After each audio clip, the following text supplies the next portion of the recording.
Hello guys, welcome back in 2025। आप तमाम देखने वालों को हैप्पी न्यू ईयर। मैं हूं आपका होस्ट ज़ीशान आसिम और आप देख रहे हो it's for you YouTube channel. आज की इस वीडियो में हम हंगरी कंट्री के हवाले से बात करेंगे कि हंगरी कंट्री कैसा है। अगर आप मूव होना चाहते हो यूरोपीय यूनियन में काम करने के लिए, पढ़ने के लिए आना चाहते हो, तो हंगरी कैसी डेस्टिनेशन रहेगा आपके लिए। हंगरी आपको क्यों मूव होना चाहिए, क्या एडवांटेजेस हैं, क्या डिसएडवांटेजेस हैं, और हंगरी कंट्री कैसा है, कितनी इनकम वगैरह हो जाती है। इन तमाम चीज़ों के बारे में बात करेंगे कि क्यों हंगरी को मैंने सेलेक्ट किया और आपको क्यों हंगरी मूव होना चाहिए, क्या एडवांटेजेस हैं और क्या डिसएडवांटेजेस हैं, इन तमाम चीज़ों के ऊपर। और कंपेयर भी करके बताऊंगा आपको हंगरी को दूसरे कंट्रीज़ के साथ, कि किन कंट्रीज़ की निस्बत हंगरी बेहतर रहेगा आपके लिए। तो उम्मीद करता हूँ कि ये वीडियो आपके लिए काफ़ी इन्फॉर्मेटिव रहेगी।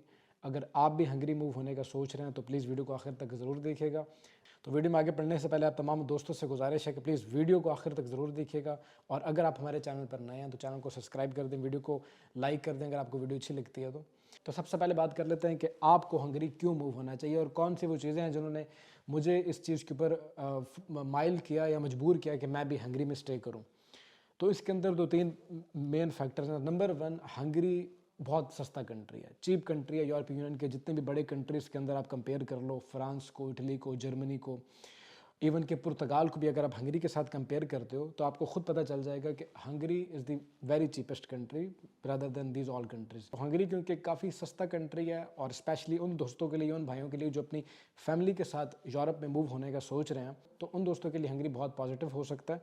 सस्ता कंट्री है, नंबर वन। सेकंड नंबर पर सेफ कंट्री है, बहुत सेफ कंट्री है। जैसा कि आपको पता है कि अभी पिछले कुछ सालों के अंदर और इवन के रिसेंटली भी मुख्तलिफ यूरोपीय यूनियन की कंट्रीज़ के अंदर जो हालात चल रहे हैं, कहीं ना कहीं अटैक हो जाता है, कोई चोरी के वाक़यात बहुत ज़्यादा हैं, लड़ाई झगड़ों के वाक़यात बहुत ज़्यादा हैं इटली में, स्पेन में, इवन के देसी कम्युनिटीज़ के अंदर भी। तो इस किस्म की हरकतें यहाँ पे नहीं है, क्योंकि पहली बात तो ये कि इमिग्रेंट्स की तादाद बहुत कम है, और दूसरा ये कि हंगरी के अंदर जो कानून है वो बहुत सख्त है। इन कंट्रीज़ की निस्बत हंगेरियन गवर्नमेंट के लॉज बहुत स्ट्रिक्ट हैं और इसलिए ये बहुत सेफ कंट्री है। अगर आप ऐसे कंट्री की तलाश में हो जो कि आपको और आपके बच्चों को तहफ़्फ़ुज़ दे सके, तो Hungary is the very best option for you. इसके बाद तीसरा फैक्टर ये कि हंगरी का जो वेदर है वो बहुत से बाकी कंट्रीज़ की निस्बत तो इतना अच्छा नहीं है, जैसा कि इटली हो गया या पुर्तगाल या स्पेन, लेकिन फिर भी जो स्कैंडिनेवियन कंट्रीज़ हैं उनकी निस्बत हंगरी का जो वेदर कंडीशंस हैं वो काफ़ी हद तक बर्दाश्त के काबिल हैं।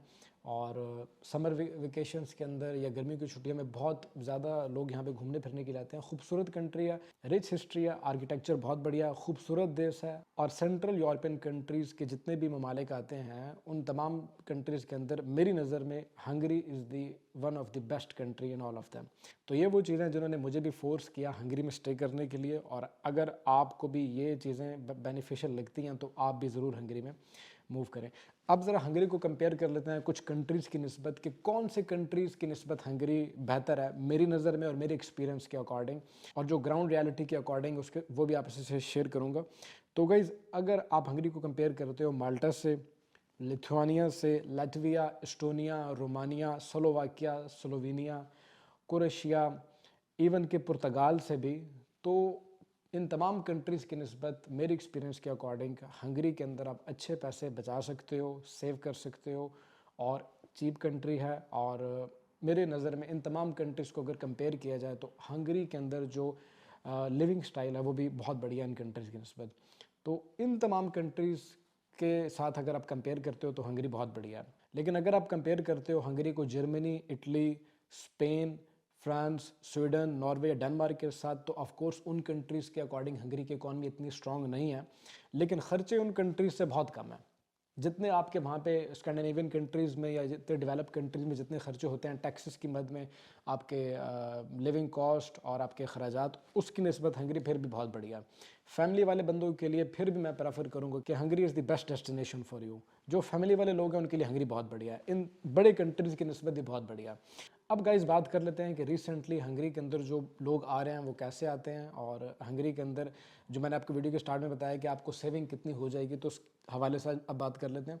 तो अभी तक जो मेजॉरिटी लोग यहाँ पे आ रहे हैं हंगरी के अंदर वो स्टूडेंट वीज़ाज़ के ऊपर आ रहे हैं, उसके बाद वर्क वीज़ा वाले लोगों की तादाद आती है, और उसके बाद आते हैं फैमिली वीज़ा वाले लोग, उसके बाद बिजनेस वीज़ाज़ और डिजिटल नोमैड वीज़ाज़, बाकी लोग उसके बाद आते हैं।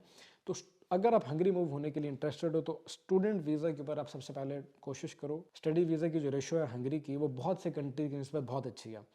तो आप स्टडी वीज़ा के ऊपर कोशिश करें हंगरी आने की, इतना एक्सपेंसिव भी नहीं है और स्टूडेंट वीज़ा भी आपको मिल जाता है पाकिस्तान इंडिया से इसका। इसके बाद जो वर्क वीज़ा वाले लोग आते हैं, बहुत बड़ी तादाद में इंडियंस, बांग्लादेश, पाकिस्तान से लोग वर्क वीज़ा के ऊपर हंगरी में काम करने के लिए आते हैं। और इसके बाद आती है उन लोगों की तादाद जो यहाँ पे रह रहे हैं और वो अपनी फैमिलीज़ को यहाँ पे इनवाइट करते हैं। तो काफ़ी ज़्यादा लोगों की फैमिलीज़ भी यहाँ पे रहती हैं। तो बहुत ज़्यादा कंट्रीज से यहाँ पे लोग आ रहे हैं। पिछले 2-3 सालों में तो काफ़ी बड़ा रुझान देखने में आया लोगों का हंगरी की तरफ। उससे पहले इतना नहीं था शायद, लेकिन पिछले 2-3 सालों के अंदर काफ़ी बड़ी तादाद में लोग हंगरी मूव हुए हैं। तो इमिग्रेंट्स की खैर इतनी ज़्यादा तादाद तो नहीं है जैसे कि बड़े कंट्रीज़ में है, लेकिन फिर भी पिछले कुछ 2-3 सालों के अंदर हंगरी के अंदर रुझान देखने में आया इमिग्रेंट्स का कि काफ़ी ज़्यादा तादाद में लोगों ने हंगरी की तरफ रुख किया। इसके बाद गाइस हंगरी के अंदर कौन कौन से सिटीज़ आ जाते हैं जहाँ पे कि नॉर्मली हमारे लोगों की पॉपुलेशन है, जिनमें नंबर 1 के ऊपर बुदापेस्ट, सेकंड नंबर पर डेब्रेसन, उसके बाद सगेद है, जोर है, पेच है, मिशकोल्स है। और ये कुछ शहर हैं जहाँ पे कि हमारी कम्युनिटी के ज़्यादातर लोग आबाद हैं। इसके अलावा हंगरी के और भी शहरों में लोग रहते हैं, लेकिन इतनी ज़्यादा तादाद में नहीं रहते। तो ये कुछ बड़े सिटीज़ हैं हंगरी के अंदर जहाँ पे लोग स्टूडेंट वीज़ा के ऊपर और वर्क वीज़ाज़ के ऊपर लोग यहाँ पे आके आबाद हैं। तो गाइज़ अब बात कर लेते हैं कि हंगरी के अंदर आपकी सेविंग कितनी होती है। गाइज़ नॉर्मली हंगरी के अंदर जो मिनिमम वेजेस हैं अभी 2025 के अंदर वो 2,90,000 तक पहुँच जाएंगी। तो 2,90,000 तक मिनिमम वेजेस हैं एक मज़दूर की। ये मिनिमम बता रहा हूँ आपको, अगर आप कमाने का हो तो आप इससे ज़्यादा भी अर्न कर सकते हो। और मोस्टली लोग जो यहाँ पे काम करते हैं वो इससे ज़्यादा ही पैसे कमाते हैं। तो हंगरी के अंदर 2,90,000 फॉरेन मिनिमम वेजेस हैं। इसके बाद हंगरी के अंदर अगर टैक्सेस की बात की जाए तो जो लोग यहाँ पे सेल्फ एम्प्लॉयमेंट पे रहते हैं उन लोगों के लिए यहाँ पे टैक्स जो बनता है वो 2.9 मिलियन तक उनको सिर्फ 96,000 फॉरेन पे करने होंगे हर महीने में, जो कि टैक्स की मद में लोग यहाँ पे पे करेंगे 2025 के अंदर। तो गाइज़ ये कुछ कंडीशंस हैं कि आपको क्यों हंगरी मूव होना चाहिए। अब बात कर लेते हैं कि कौन कौन सी डिसएडवांटेजेस हैं हंगरी के। नंबर 1 तो ये गाइज़ यहाँ पे लैंग्वेज बैरियर है हंगरी के अंदर।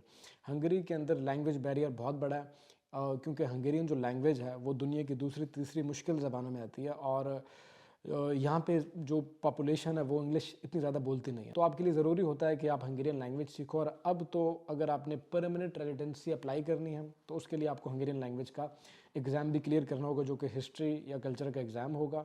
या फिर आपको 8वीं जमात का आपके पास अगर डिप्लोमा है या आपके पास आपने पास कर रखी है 8वीं जमात यहाँ हंगरी में, तो आप एलिजिबल होते हो सिटीज़नशिप के लिए। तो गाइज़ ये एक बड़ा डिसएडवांटेज है, लेकिन फिर भी अगर आप देखो दूसरी कंट्रीज़ में, इटली हो, पुर्तगाल हो या स्पेन वगैरह, तो वहाँ पर भी लैंग्वेज चाहिए होती है। अगर आप परमानेंट रेजिडेंसी के लिए जाते हो अप्लाई करने के लिए तो वहाँ पर भी लैंग्वेज चाहिए होती है।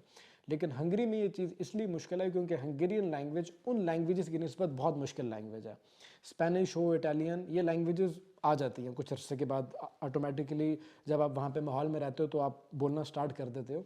लेकिन हंगेरियन लैंग्वेज बहुत मुश्किल है उन लैंग्वेज की निस्बत। तो ये एक बड़ा डिसएडवांटेज है इमिग्रेंट्स के लिए। सेकंड नंबर पर जो बड़ी चीज़ वो ये कि यहाँ पे हंगरी के अंदर जो वेदर कंडीशंस हैं वो सर्दियों के अंदर बहुत टफ हो जाती हैं, स्पेशली उन दोस्तों के लिए जो रिसेंटली इंडिया या पाकिस्तान से यहाँ पे मूव होते हैं। तो यहाँ पे सर्दी बहुत ज़्यादा होती है। अगर तो आप सर्दी बर्दाश्त कर सकते हो तो वेरी गुड, अदरवाइज ये भी आपके लिए एक डिसएडवांटेज होगा। तीसरे नंबर पर गाइस हंगरी के अंदर जो सैलरी है वो मिनिमम सैलरी 2,90,000 है, जो कि 1,000 यूरो से बहुत कम है।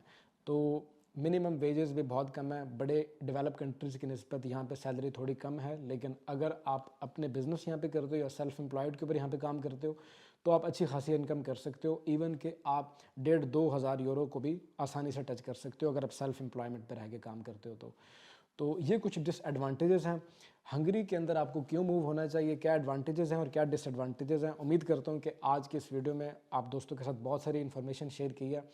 तो अगर तो वीडियो अच्छी लगी हो तो वीडियो को लाइक कीजिए। कोई भी आपका क्वेश्चन या कोई क्वारी हो तो आप कमेंट सेक्शन में इंस्टाग्राम पे, फेसबुक या ट्विटर पे आप हमसे पूछ सकते हैं और वहाँ पे मैं या मेरी टीम आपको रिप्लाई करने की पूरी कोशिश करेंगे। इसके अलावा अगर आप अपने पोलैंड के, चेक रिपब्लिक के, हंगरी के वर्क परमिट्स हमसे चेक करवाना चाहते हो तो इस दी गई ईमेल एड्रेस के ऊपर आपको अपॉइंटमेंट बुक करनी होगी और हमारी टीम आपको रिस्पॉन्स कर देगी 24 आवर्स के अंदर। आपके डॉक्यूमेंट्स चेक करके हम आपको भेज देंगे। इसकी ऑफकोर्स एक फ़ीस होती है जो कि आपको ऑनलाइन पे करनी होगी। तो इसी के साथ अब ज़िशान आसिम को दीजिएगा इजाज़त। मिलते हैं इसी तरीके की अगली वीडियो में, तब तक के लिए टेक केयर, अल्लाह हाफिज़ happy new year again. Thank you.